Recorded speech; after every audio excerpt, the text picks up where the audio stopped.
Hello everyone, welcome to the channel. I hope you're doing well. In this video we're going to set up a very simple Iwagumi Aquascape. The word Iwagumi is Japanese for rock formation, so in this scape we will only be using rocks. And I'm not just going to show you the step-by-step setup process, I'll also show you what you can expect during the first month of a new aquascape. At the time of filming I just took down a previous aquascape and I saved the substrate because it's still full of nutrients and beneficial bacteria. The aquarium is sitting on a large bookshelf, which looks good, but it's not comfortable to scape like this, so let's move it to the dining table.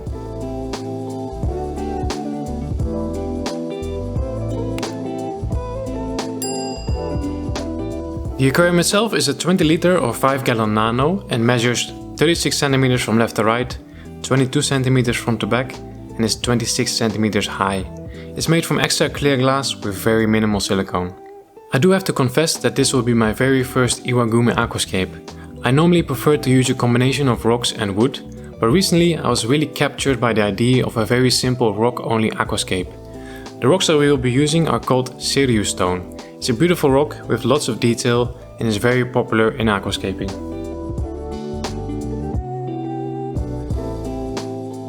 So let's start with our main rock. This will be the focal point of our aquascape, so we want to place this rock off center.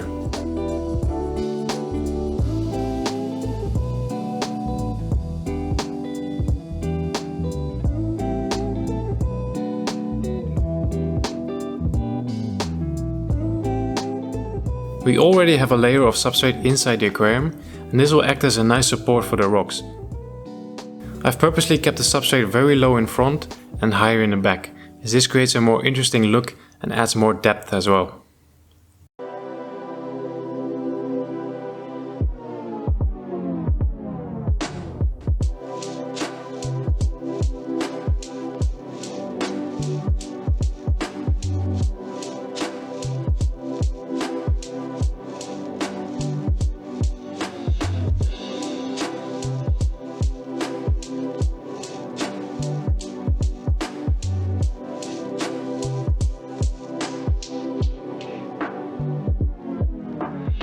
With the 3 rocks in, that's our hardscape complete.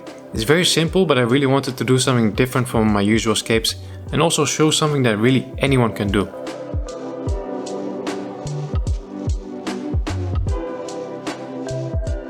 I do want to add a bit more soil, mostly because I want to cover the older substrate layer and also because I want to create an even bigger slope towards the back.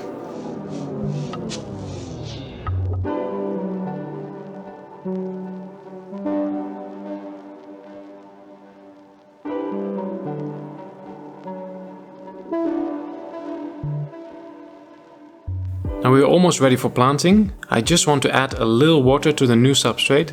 This will make it easier for the planting process. There's one more thing that I'd like to do before we start planting, and that is to ensure that our substrate is going to stay the way it is and it's not going to come rolling forward over time. To do that, I'm going to add some substrate supports, and we can make these supports just by cutting a few strips from a plastic cup. In the beginning these might be visible for a few days, but soon the plants will cover them completely.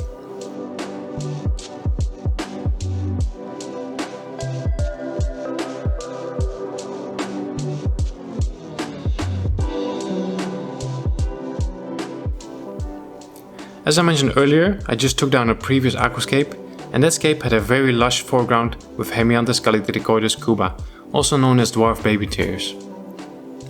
I saved the carpet so we can use it again in this scape, and this will be the only plant that we're going to be using in here. Dwarf baby tears is a slightly more difficult plant and does require CO2 injection and decent lighting levels in order to form a nice carpet. If you're a beginner, I suggest you try Micronthymum Monte Carlo, which is basically the twin brother of the plant that I'm using here, but with slightly larger leaves.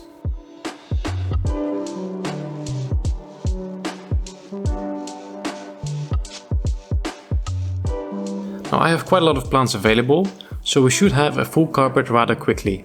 If you would want to replicate this, you would probably need 3 or 4 pots of the dwarf baby tears.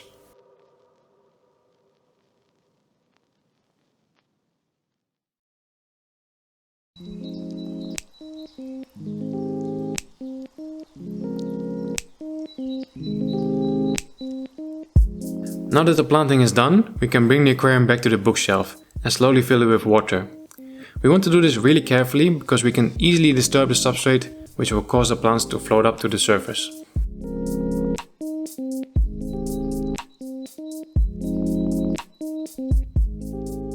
The aquascape is ready. I've installed a filter and the CO2 system, so now it's time to sit back, relax and watch the plants grow and the aquascape develop.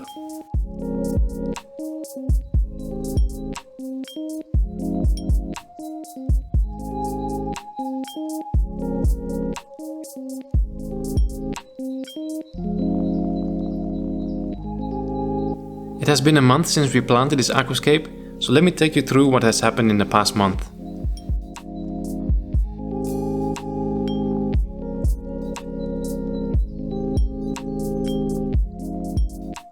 After a few days, a few portions of plants actually started to float. At the end of each day, all the tiny leaves would be full with oxygen bubbles, and all those tiny air bubbles caused them to float up. I could have replanted them, but I was afraid that that would start a chain reaction with more floaters. After 2 weeks, the first algae appeared. These are diatomaceous algae and they are completely normal. I added 2 other sinkless algae eaters as they love to eat these brown algae.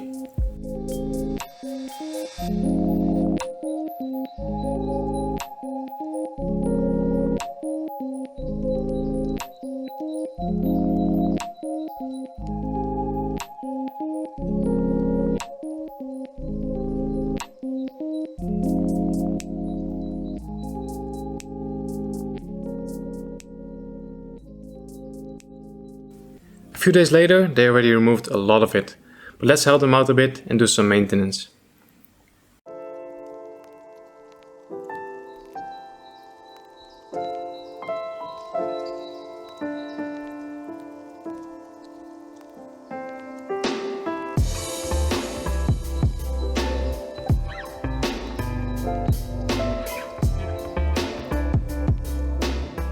I've been doing 2 water changes a week, about 50% each time, sometimes even more.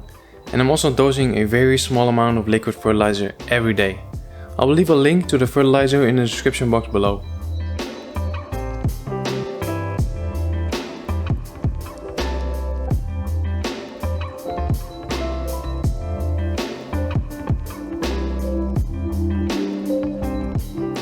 I also replaced the CO2 diffuser with a new one from Aquario. This one does not require any suction cups and looks very minimalistic. You can find links to all the equipment and products I've used in this scape in the description box below. After 3 weeks, most of the brown algae is already gone and it's time to add some more color to this Iwagumi. I've selected some of my most vibrant red cherry shrimp as I think the red color will look amazing on the green carpet. I haven't decided yet which fish we should add, maybe you guys can help me out.